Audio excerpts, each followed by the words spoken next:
Good morning. எல்லாருக்கும் இனிய காலை வணக்கம். Happy Monday. நம்ம வாழ்க்கையில நம்ம செய்கிற சில விஷயங்கள் எதிர்பாராத நேரத்தில் எதிர்பாராத மனிதர்களால் எதிர்பாராத ஒரு சுச்சுவேஷனால் ஏதாவது ஒரு ப்ராப்ளம் வரும் இல்லையா? அந்த காரியங்கள் நம்ம செஞ்சதாகவே இருக்கும். நம்ம ஒருத்தவங்களுக்கு நல்லது செஞ்சுருப்போம், நம்ம ஒரு லைஃப்பில் ஒரு ஒரு பிளான் போட்டு அந்த ஒர்க்கு நல்லதாக முடியும்னு சொல்லிட்டு ஒரு பிளான் பண்ணியிருப்போம். ஒரு எக்ஸாமில் இவ்வளோ நல்ல மார்க் எடுப்போம்னு நினச்சிருப்போம். பட் அந்த ஏதோ ஒரு ஆக்ஷன் நமக்கு பேக் ஃபயர் ஆகிருக்கும் இல்லையா? அதனால தான் சொல்லுவாங்க தெரியுமா, பழைய இதில் தீதும் நன்றும் பிறர் தர வர. இந்த ஒரு கதையோட இன்னைக்கு நான் அது சொல்ல ஆரம்பிக்கிறேன். ஒரு மனுஷன் என்ன பண்ணார், ஒரு பஸ் ஸ்டாண்டில் போய் நின்றுட்டு இருந்தார்.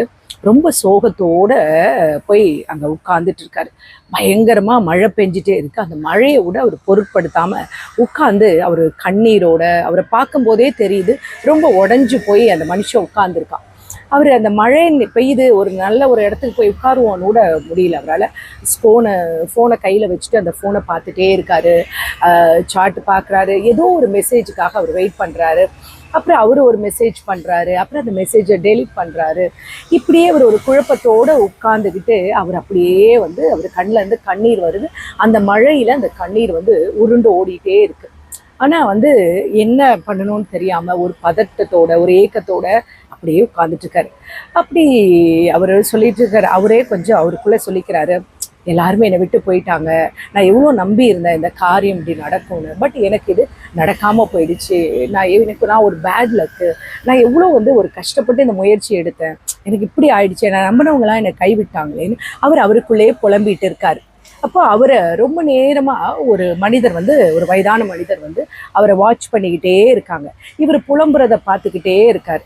அப்போ அந்த வயதான மனிதர் அவர்கிட்ட கேட்குறாரு, ஏன் தம்பி இவ்வளோ மன வருத்தத்தோடு இந்த மழையில் நிற்கிறீங்க அப்படின்னு கேட்டோன்னே அவர் எல்லாத்தையும் சொல்கிறாரு. சொல்லிட்டு, என்னுடைய குடும்பம் என்னை கைவிட்டுடுச்சு, என் வாழ்க்கை இன்னைக்கு இந்த அளவுக்கு இருக்கிறதுக்கு காரணம் அடுத்தவங்க தான், நான் இவங்களெல்லாம் நம்பினேன் அப்படின்னு எல்லார் மேலேயும் ப்ளேம் போட்டு அவருடைய கதையை அந்த வயதான மனிதர்கிட்ட சொல்கிறார். அப்போ அந்த வயதான மனிதர் சிரிச்சுட்டே சொல்கிறாரு, மழை பெஞ்சிட்ருக்கு தானப்பா, ஏன்ப்பா அந்த மழையில் நின்றுட்டே இருக்க?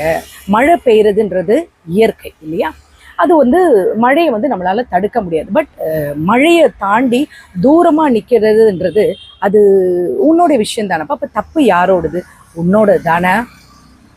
அதில் நின்று நீ நனைஞ்சிட்டு இருக்கேன்னா நீ தானே அதுக்கு காரணம். அது யாரும் உன்னை தள்ளி அந்த இடத்துல நிற்க வைக்கல. நீ நினச்சிருந்தா அந்த மழையை விட்டு போய் அமைதியான ஒரு இடத்துல நின்றுக்கலாம் இல்லையா? மழை நனையாத இடத்துல இருக்கலாம்ல. அப்போ நீ நிற்கிறது உன்னுடைய சொந்த சாய்ஸ். அதே மாதிரி தான்ப்பா வாழ்க்கையில் எந்த பிரச்சனைகள் வந்தாலும் சரி, நடந்து போச்சு. அதை இன்னும் நீங்கள் அதை யோசிச்சுட்டு நீ அதுக்காக உட்காந்துட்டு இவங்களால அவங்களால அடுத்தவங்களை ப்ளேம் பண்ணுறதை விட அந்த பொறுப்பு யாருன்னு அதுக்கு நீ பொறுப்பெடுத்துக்கோ. இனிமே நீ கவலைப்படாத, இந்த பிரச்சனைகளுக்குள்ள சொல்யூஷன் என்னன்னு சொல்லிட்டு அந்த வயதான மனிதர் ஒரு அட்வைஸ் சொல்லிட்டு சொன்னார், உன்னுடைய வாழ்க்கையில் நீ எடுக்கிற முடிவுகள் தான் உன்னுடைய வாழ்க்கைக்கு ஒரு நல்ல மாற்றத்தை கொடுக்கும்.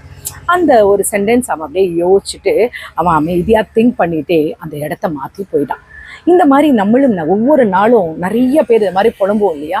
நம்ம எந்த தவறுகள் நம்ம செஞ்சாலும், இல்லை நம்ம வாழ்க்கையில் ஏதாவது ஒரு பிரச்சனைகள் வந்தாலும் நம்ம உடனே என்ன பண்ணுறோம், உடஞ்சி போய் அடுத்தவங்களை ப்ளேம் பண்ணுறோம் இல்லையா? நம்ம இப்போ ஒரு மார்க்கில் நம்ம ஒன்றுமே இல்லை, சிம்பிளாக சொல்ல நம்முடைய குறைகளை நம்ம அடுத்தவங்களை சுட்டி காட்டிகிட்டே இருப்போம் இல்லையா? நம்ம எதுவுமே தப்பு பண்ணாத மாதிரி நம்ம ரொம்ப கிளியராக இருக்கிற மாதிரி இருப்போம்ல. இப்போ ஒரு ஒரு ஒரு மார்க் எக்ஸாம் எழுத போகிறோம், அந்த மார்க்கில் கம்மி ஆகிடுச்சு. எதனா உடனே நம்ம என்ன சொல்கிறோம், டீச்சர் எடுத்தது புரியலை எனக்கு, இல்லை எனக்கு சப்ஜெக்ட்ஸ்லாம் ரொம்ப டஃப்பாக இருந்தது, இல்லை ஜாப் நமக்கு கிடைக்கலன்னு சொல்கிறோம், எனக்கு லக் கிடையாது, என்னோட கம்மியாக படித்தவனுக்கு கிடைச்சிருச்சுங்களோ, இல்லை ஒரு ரிலேஷன்ஷிப்பில் ஒரு ஃபேமிலியில் ஆப்போசிட் ஜெண்டரை நம்ம என்ன சொல்கிறோம், மாறி மாறி குற்றப்படுத்திக்கிட்டே இருக்கோம் இல்லையா? இது நம்மளுடைய நேச்சர். அதே ஒரு சக்ஸஸ் நம்ம என்ன பண்ணுறோம், நான் தான் அந்த சக்ஸஸ்க்கு முழுக்க பொறுப்பு. ஆனால் ஃபெயிலியர் வந்தால் அடுத்தவங்க மேலே நம்ம ப்ளேம் பண்ணிடுறோம் இல்லையா? இது சொசைட்டியில் இருக்கிற ஒரு நார்மலான ஒரு விஷயம் ஆயிடுச்சு. ஆனால் ப்ளேம் பண்ணுறவங்களுக்கு ஒரு விஷயத்தை தெரியணும்னா, எப்போவும் நம்ம அடுத்தவங்களை ப்ளேம் பண்ணிகிட்டே இருந்தோம்னா நமக்கு க்ரோத் எப்போவுமே இருக்காது. நல்லதும் கெட்டதும் யாருமே நமக்கு கொடுக்குறது அது எல்லாம் நம்மளோட சாய்ஸ் தான் இல்லையா? நம்ம ஹேபிட்டு, நம்ம ஒரு மைண்ட் செட்டு தான். அது எப்படி சொல்கிறதுனா, இதுதான் உங்கள் ஃப்யூச்சர். நீங்கள் ஒரு ஸ்மால் டிசிஷன் கூட உங்கள் லைஃப்பை மாற்றலாம். நீங்கள் எப்படி எடுக்கிறீங்கன்றது தான் இருக்குது. யாராவது ஹர்ட் பண்ணால் அது அவங்களுடைய ஆக்சுவல் நேச்சர். இல்லை யாராவது நம்மளை ஏமாத்துறாங்கன்னா அது அவங்களுடைய நேச்சர். பட் அந்த பெயின்லையோ அந்த ப்ராப்ளத்துலேயோ ஸ்டே பண்ணுறதுன்றது உங்கள் சாய்ஸ் தான் இல்லையா? ஒரு ப்ராப்ளம் வரும்போது அதை விட்டு வெளியே வர்றதுன்றது, அந்த ப்ராப்ளத்துக்குள்ளேயே நின்று திரும்ப திரும்ப யோசித்து இன்னும் டிப்ரெஷனுக்குள்ளே போகிறதும் உங்கள் கையில் தான் இருக்குது இல்லையா?